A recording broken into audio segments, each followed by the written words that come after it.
4월 27일 성호교회 매일 말씀 묵상입니다. 먼저 사도신경으로 우리의 신앙을 고백하겠습니다.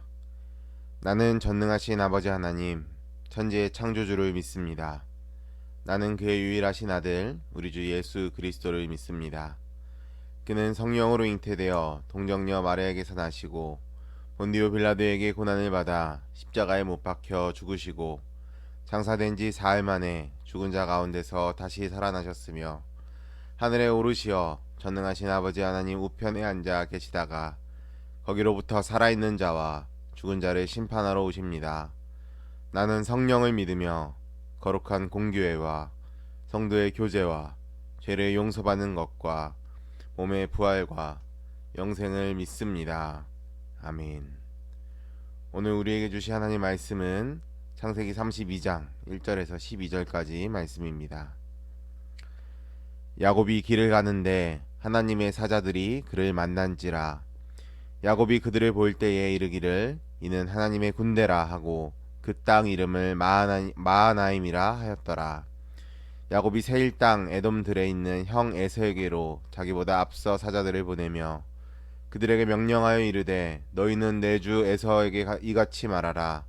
주의 종 야곱이 이같이 말하기를 내가 라반과 함께 거류하며 지금까지 머물러 있었사오며 내게 소와 나귀와 양떼와 노비가 있으므로 사람을 보내어 내 주께 알리고 내 주께 은혜 받기를 원하나이다 하라 하였더니 사자들이 야곱에게 돌아와 이르되 우리가 주인의 형 에서에게 이른즉 그가 400명을 거느리고 주인을 만나려고 오더이다.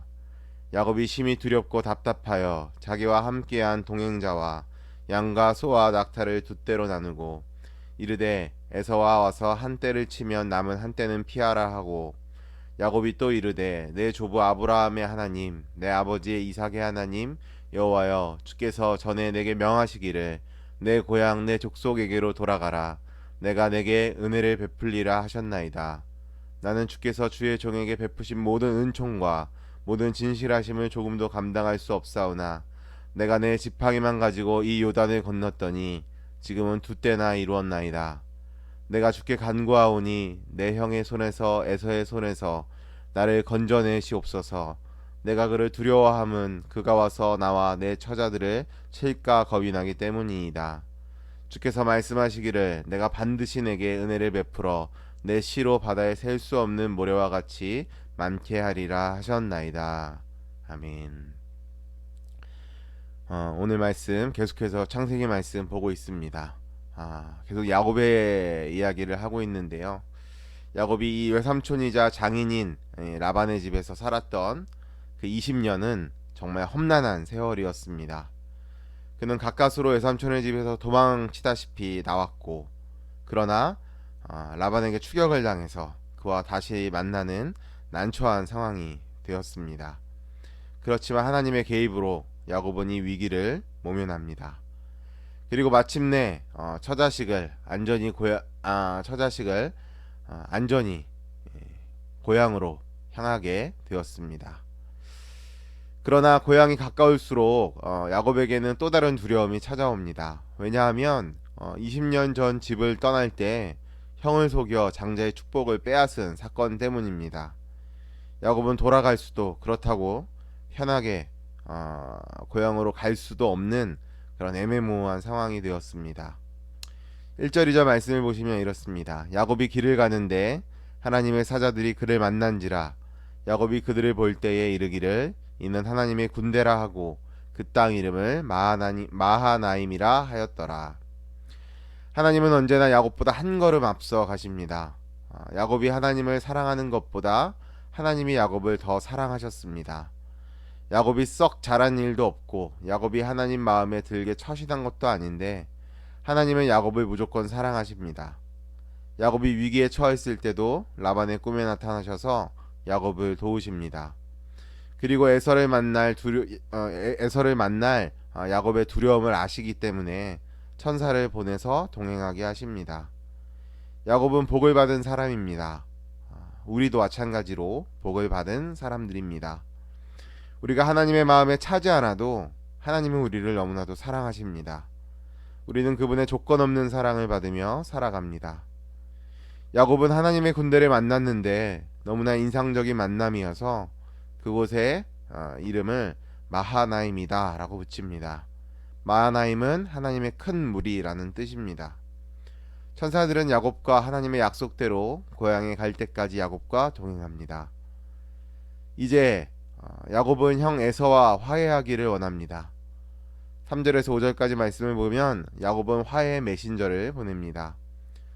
상처를 준 자가 또 상처를 받은 자에게 먼저 화해를 신청해야 하는 법이죠. 대부분의 많은 사람들은 갈등이 있는 상태에서 네가 먼저 얘기하면 나도 이야기하겠다라고 이야기합니다. 자신이 먼저 화해를 청하지는 않겠다고 생각합니다. 사실 용서와 화해의 제일 큰 방해자는 자존심이죠. 자존심을 무너뜨리면 화해는 쉽게 이루어집니다. 아브라함과 롯의 경우가 그랬습니다. 아브라함은 롯과의 갈등이 일어났을 때 먼저 가서 화해를 청했습니다. 나이 많은 사람이 윗사람이 아니라 먼저 사과하는 사람이 윗사람입니다. 적극성을 띈 사람이 문제의 해결자입니다. 사과를 하는 사람은 복을 받는 사람입니다. 그러므로 먼저 사과하는 사람이 되시기를 바랍니다. 적극적으로 문제를 해결하고자 하는 행동과 의지를 발휘하는 그런 사람이 되시기를 원합니다. 야곱은 에서와의 문제에 있어서 머뭇거리지 않고 사람을 내세워서 화해의 메시지를 전합니다. 그가 메신저에게 전한 말을 살펴보면 야곱은 에서에게 내 주라고 말할 정도로 깍듯한 예우를 갖춥니다. 야곱과 에서는 쌍둥이 형제 관계로 누가 윗사람이라 할 것도 없었지만 야곱은 최대한의 예우를 갖춥니다. 사랑하는 여러분, 대부분의 인간관계의 갈등은 교만에서 비롯됩니다. 하나님은 교만한 자는 물리치시고 겸손한 자에게는 은혜를 더해 주신다 라고 말씀하셨습니다. 겸손보다 더 위대한 힘은 없습니다. 겸손한 자는 어느 누구도 밉게 보지 않습니다. 자신보다 나이 어린 사람이나 지위가 낮은 사람에게 겸손한 태도로 다가가면 상대방은 마음을 열고 받아들이기 마련입니다. 우리가 하는 말에 논리가 없고 정의감이 없어서 상대방이 듣지 않는 것이 아니라 우리의 태도가 교만하기 때문에 받아들이지 않는 것입니다. 겸손함은 틀린 이야기도 받아들이고 오만하면 맞는 이야기도 받아들이지 않습니다. 겸손하게 말하는 것에서부터 화해는 시작됩니다. 그런데 우리 6절을 한번 같이 보실까요? 불안한 소식이 들려옵니다. 화해를 신청하러 사람을 보냈더니 에서가 400명의 사람을 거닐고 야곱을 만나러 온다는 전갈이 왔습니다. 그런데 6절을 보면 400명의 사람을 데리고 오는 에서가 환영하러 오는 것이라든지 또는 싸우러 온다든지 하는 어떠한 설명도 없습니다. 분명하지 못한 메시지를 듣자 야곱은 두려웠고 또 에서가 자신을 죽이러 온다는 생각하며 두려워합니다. 7절에서 8절까지 말씀을 보면 야곱은 순간적으로 마음이 흔들립니다. 그래서 순식간에 자기를 지켜야겠다는 생각을 하고 재산을 두 갈래로 나누고 에서의 공격에서 반이라도 살아남아야겠다라고 하는 계산을 합니다. 이런 사람이 바로 야곱이었습니다. 이제 야곱은 에서의 마음을 사기 위해서 선물을 보냅니다. 선물로 사람의 마음을 사고자 했던 겁니다. 그것도 부족하게 느껴져서 자식과 부인을 보내기 시작합니다. 부인을 보낼 때도 몸종 출신의 부인들부터 보내고 다음으로 레아를 보내고 사랑하는 여자 라헬을 마지막으로 보냅니다. 그리고 정작 본인은 뒤에 남습니다. 이것이 바로 야곱입니다. 그는 부인은 죽어도 자기는 죽지 않겠다는 극도의 이기적인 사람이었다는 것이죠. 그는 자기만을 믿습니다. 그래서 그는 이런 위급한 상황이 닥쳐서야 비로소 하나님 앞에 진지하게 기도하고 있습니다. 사람은 급하면 하나님을 찾게 되어 있습니다. 인간의 절망은 하나님에 대한 발견으로 이어집니다. 마음이 가난해야 하나님을 찾습니다. 마음이 절실해야 간절해야 하나님을 찾게 되는 것이죠. 인간적인 방법과 의지가 모두 소용없게 될 때 하나님을 찾고 매달리게 됩니다. 9절 말씀, 야곱이 또 이르되 내 조부 아브라함의 하나님 내 아버지 이삭의 하나님 여호와여 주께서 전에 내게 명하시기를 내 고향 내 족속에게로 돌아가라 내가 너에게 은혜를 베풀리라 하셨나이다. 우리는 처음으로 야곱의 순수한 모습을 보게 됩니다. 그는 너무 당황하고 힘이 들었던 것입니다. 사실 하나님에 대한 자신의 믿음은 별로 대단치 않았던 것입니다. 이때까지만 해도 하나님과 야곱의 관계는 하나님이 일방적으로 야곱을 돌보셨지 야곱이 하나님을 찾는 법은 없었습니다.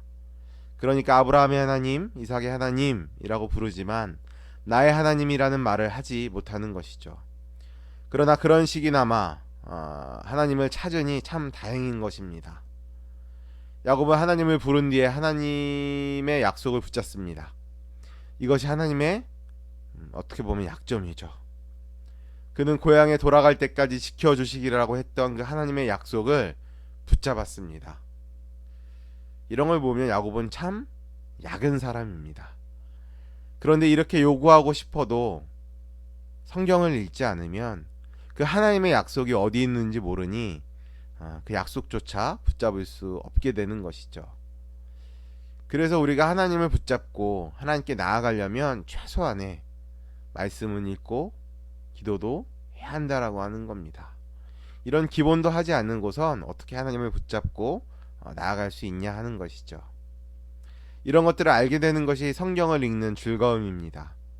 성경을 보면서 하나님의 약속을 붙잡고 하나님께 요구하시는 여러분들 되시기를 바랍니다.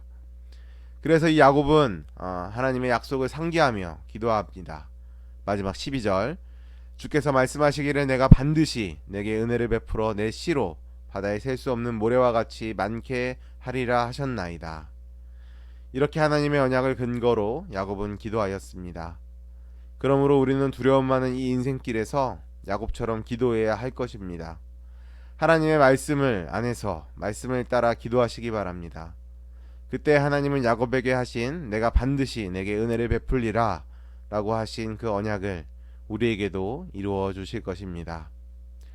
사랑하는 여러분, 그래서 바라기는 하나님의 은혜 안에 늘 겸손히 행함으로 이웃과 더불어 화평한 삶을 살아가시고 하나님의 약속을 따라 기도하셔서 그 약속이 온전히 이루어지는 삶을 살아가시는 오늘 하루, 그리고 저와 여러분이 되시기를 간절히 소망합니다.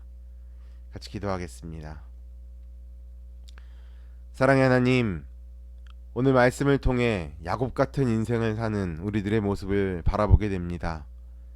모든 것이 자기 중심적이고 얕고 나약하기만 합니다. 그러나 그럼에도 불구하고 하나님의 말씀 붙잡고 살아가는 저희들 되게 하여 주시옵소서. 우리의 인생은 두려움 가득하지만 하나님의 말씀과 약속을 의지하며 나아가는 그런 인생 되게 하여 주시옵소서. 오늘 하루도 우리를 지켜주시기를 간절히 믿고 소망하오며 이 모든 말씀 우리 주 예수 그리스도의 이름으로 기도합니다. 아멘.